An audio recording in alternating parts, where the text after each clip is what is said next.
भोपाल में भारतीय जनता पार्टी के कार्यालय में मंगलवार को एक बार फिर कार्यकर्ता चौंक गए। 11 दिसंबर को वो भी तब चौंके थे जब मध्य प्रदेश में पार्टी ने अपने मुख्यमंत्री पद के उम्मीदवार की घोषणा की थी। इससे एक दिन पहले भी छत्तीसगढ़ में मुख्यमंत्री के चयन को लेकर पार्टी ने सबको चौंका दिया था।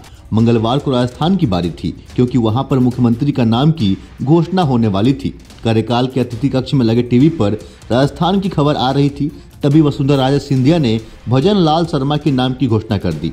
भोपाल में मौजूद नेता और कार्यकर्ता ने कभी उनका नाम तक नहीं सुना था। कई लोग ये पूछते हुए नजर आ रहे थे कि ये कौन है भजन लाल। पहले छत्तीसगढ़ में विष्णुदेव साय, फिर मध्य प्रदेश में मोहन यादव और अब राजस्थान में भजन लाल शर्मा।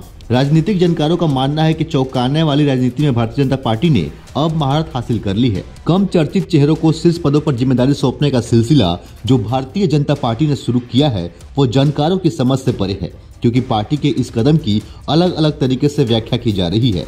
दिग्गजों को दरकिनार कर पार्टी ने उन नेताओं के हाथों में राज्यों की कमान सौंपी है जिनके नाम किसी फहरिस्त में दूर दूर तक नहीं रहे, जो मुख्यमंत्री की रेस में कभी नहीं रहे। राजस्थान को लेकर जानकारों का कहना है कि ये तो कमाल ही हो गया, क्योंकि कोई सोच भी नहीं सकता था कि पहली बार विधायक बनने वाले किसी नेता को मुख्यमंत्री बना दिया जाएगा। भजन लाल शर्मा ने राजस्थान की सांगनेर विधानसभा सीट से चुनाव जीता, लेकिन रोचक पहलू ये है कि वो भरतपुर सीट से लड़ना चाहते थे, लेकिन पार्टी को लगा कि वो इस सीट पर जीत नहीं पाएंगे, इसलिए उन्हें सांगनेर की सीट से उतारा गया।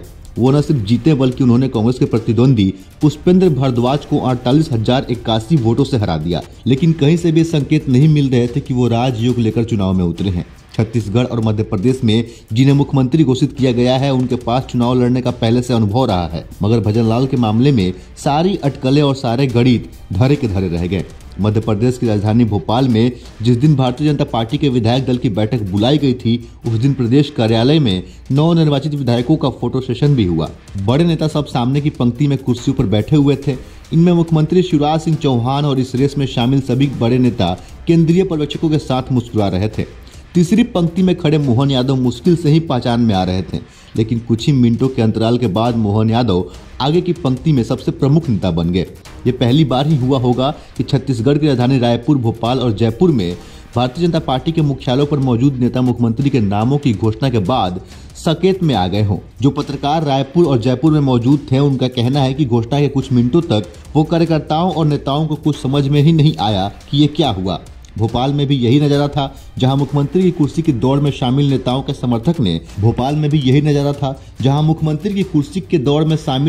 समर्थकों ने कार्यालय के बाहर डेरा डाला हुआ था। उनके पास अपने अपने नेताओं की पोस्टर भी थे, लेकिन जब घोषणा हुई तो सब हैरान रह गए। बाद में मोहन यादव के समर्थकों ने नारे लगाना शुरू किए, मगर उनके समर्थकों की तादाद कम थी। कई जानकारों का कहना है कि जिस तरह से राजनीतिक दल काम करते हैं या उनके राजनीतिक दलों की परंपरा रही है, उस राजनीति के व्याकरण को अब भारतीय जनता पार्टी और खास तौर पर प्रधानमंत्री नरेंद्र मोदी बदलने की कोशिश कर रहे हैं। वो कहते हैं कि पार्टी नए प्रयोग कर रही है और इसके कई फैसले अप्रत्याशित भी हैं। उन्होंने हरियाणा का उदाहरण दिया और कहा कि उन मनोहर लाल खट्टर को भी इस तरह से मुख्यमंत्री चुना गया, जबकि उनसे वरिष्ठ और सक्रिय नेता संगठन में मौजूद थे।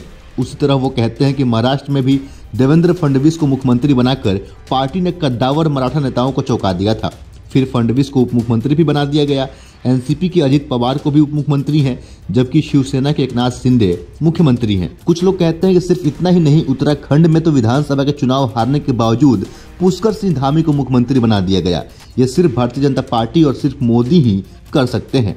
भारतीय जनता पार्टी ने सिर्फ मुख्यमंत्री के चयन में नहीं बल्कि उप मुख्यमंत्री के चयन में भी अपने ही पार्टी के नेताओं को चौंका दिया है। चाहे छत्तीसगढ़ में विजय शर्मा और अरुण साव हो या मध्य प्रदेश में राजेंद्र शुक्ल और जगदीश देवड़ा, पार्टी ने इसके जरिए जातिगत समीकरण में संतुलन बनाने का प्रयास भी किया है। उसी तरह राजस्थान में भी हुआ, जहां जयपुर राजघराने की दिया कुमारी और प्रेमचंद्र बैरवा को उप मुख्यमंत्री बनाने की घोषणा की गई है। राजनीतिक जानकारों का कहना है कि इन सभी 3 राज्यों में 2-2 उप मुख्यमंत्री बनाना इस बात के संकेत है कि ये आने वाले लोकसभा चुनाव पे भी ध्यान रख के किया गया है।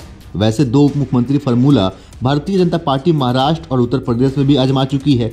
इससे पहले उत्तर प्रदेश में यह प्रयोग हुआ जब केशव प्रसाद मौर्य और पहले दिनेश शर्मा और बाद में ब्रजेश पाठक को उप मुख्यमंत्री बना दिया गया है, और पार्टी का दावा है कि ये फार्मूला सफल रूप से चल भी रहा है। गुजरात में तो भारतीय जनता पार्टी ने मंत्रिमंडल में बिल्कुल नए चेहरों को जगह देकर एक तरह से नई परंपराएं की शुरुआत की है। वो कहते हैं कि भूपेंद्र पटेल के मंत्रिमंडल में ज्यादातर चेहरे बिल्कुल युवा और नए हैं। ये प्रयोग नरेंद्र मोदी ने अपने मंत्रिमंडल में भी किया, जब उन्होंने राजनीति की पृष्ठभूमि नहीं होने के बावजूद एस जयशंकर, अश्विनी वैष्णव जैसे अधिकारियों को मंत्री बनाया। कई वरिष्ठ पत्रकार कहते हैं कि जिसका जोखिम कांग्रेस ने कभी नहीं उठाया, वो जोखिम भारतीय जनता पार्टी तब से उठाने लगी जब नरेंद्र मोदी और अमित शाह की जोड़ी ने सत्ता और पार्टी की कमान संभाली। वो कहते हैं कि कांग्रेस हमेशा ही पुराने नेताओं पर दांव लगाती रही। पार्टी में नए नेताओं को अपनी जगह बनाने के लिए संघर्ष करते रहना पड़ता है। मिसाल के तौर पर मध्य प्रदेश में कमलनाथ और दिग्विजय सिंह के आगे किसी दूसरे चेहरे को कांग्रेस ने प्रमोट ही नहीं किया। उसी तरह राजस्थान में अशोक गहलोत के आगे कांग्रेस के किसी नेता की नहीं चली। नए नेतृत्व और नई पीढ़ी को हमेशा पीछे ही रखा गया, इसलिए भी ज्योतिरादित्य सिंधिया को कांग्रेस को अलविदा कहना पड़ा। जानकारों का मानना है कि 10 सालों में भाजपा ने पीढ़ी परिवर्तन पर काफी जोर दिया है और इसलिए राजस्थान, मध्य प्रदेश और छत्तीसगढ़ में जिस तरह मुख्यमंत्री और उप मुख्यमंत्री के नामों की घोषणा की गई है, उसे इसी कड़ी से जोड़कर देखा जा रहा है। लेकिन वहीं दूसरी तरफ लोग कहते हैं कि इनका तर्क यही है कि नए चेहरे जिनके बारे में कोई चर्चा नहीं होती है या जिनके नाम रेस में नहीं होते हैं और अगर उन्हें महत्वपूर्ण जिम्मेदारी दी जाती है तो वो हमेशा कृतज्ञ रहते हैं और इन्हें रिमोट से चलाया जा सकता है। इसके मुताबिक ऐसी सूरत में स्थिति हमेशा केंद्रीय नेतृत्व के नियंत्रण में रहती है। बाकी इस पे आपकी क्या राय है? आप अपने हिस्से का राय हमें कमेंट के जरिए अवश्य बताएं। क्या बीजेपी ये चाहती है कि पूरे राज्यों का कंट्रोल केंद्र के पास रहे? क्या बड़े चेहरे को दरकिनार कर मोदी और अमित शाह अपने कद को बढ़ाना चाहते हैं?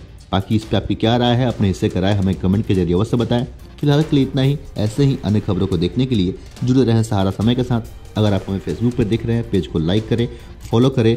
अगर आप हमें यूट्यूब पर देख रहे हैं, चैनल को सब्सक्राइब करें। बहुत बहुत धन्यवाद।